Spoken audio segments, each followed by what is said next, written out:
Kejadian 2 ayat 1 sampai dengan 7. Demikianlah diselesaikan langit dan bumi dan segala isinya. Ketika Allah pada hari ketujuh telah menyelesaikan pekerjaan yang dibuatnya itu, berhentilah ia pada hari ketujuh dari segala pekerjaan yang telah dibuatnya itu.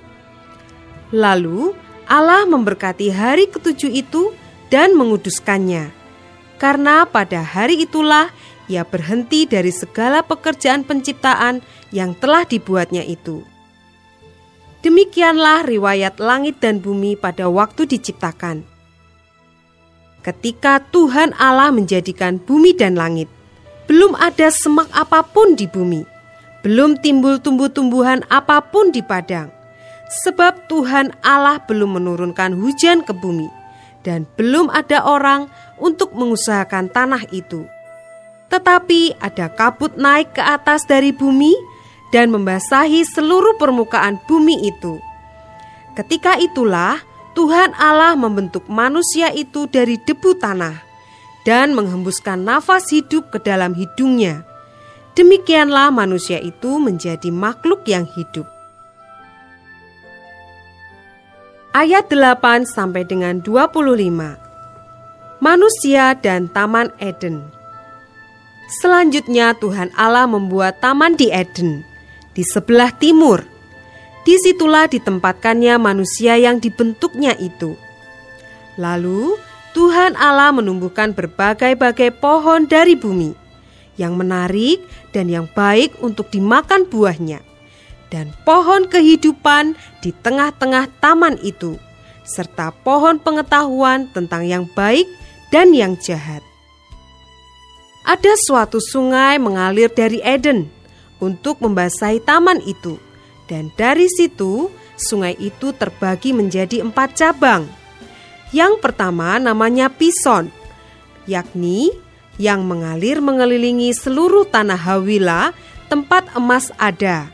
Dan emas dari negeri itu baik. Di sana ada damar bedola dan batu krisopras. Nama sungai yang kedua ialah Gihon, yakni yang mengalir mengelilingi seluruh tanah Kus. Nama sungai yang ketiga ialah Tigris, yakni yang mengalir di sebelah timur Asyur. Dan sungai yang keempat ialah Efrat. Tuhan Allah mengambil manusia itu dan menempatkannya dalam Taman Eden untuk mengusahakan dan memelihara taman itu. Lalu Tuhan Allah memberi perintah ini kepada manusia. Semua pohon dalam taman ini boleh kau makan buahnya dengan bebas. Tetapi pohon pengetahuan tentang yang baik dan yang jahat itu, janganlah kau makan buahnya. Sebab pada hari engkau memakannya, pastilah engkau mati. Tuhan Allah berfirman, tidak baik kalau manusia itu seorang diri saja.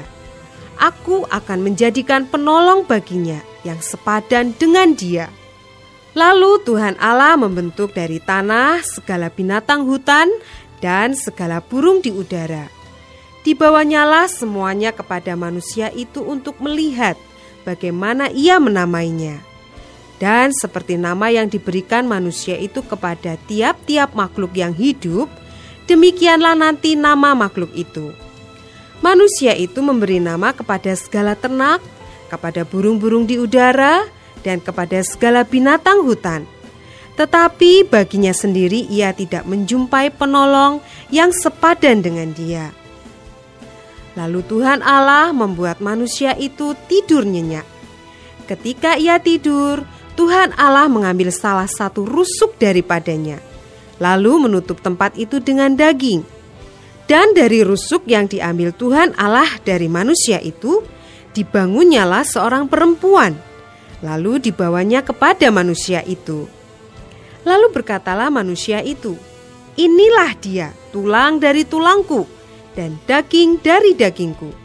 Ia akan dinamai perempuan, sebab ia diambil dari laki-laki.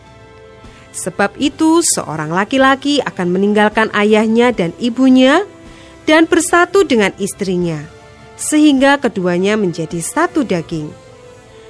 Mereka keduanya telanjang, manusia dan istrinya itu, tetapi mereka tidak merasa malu.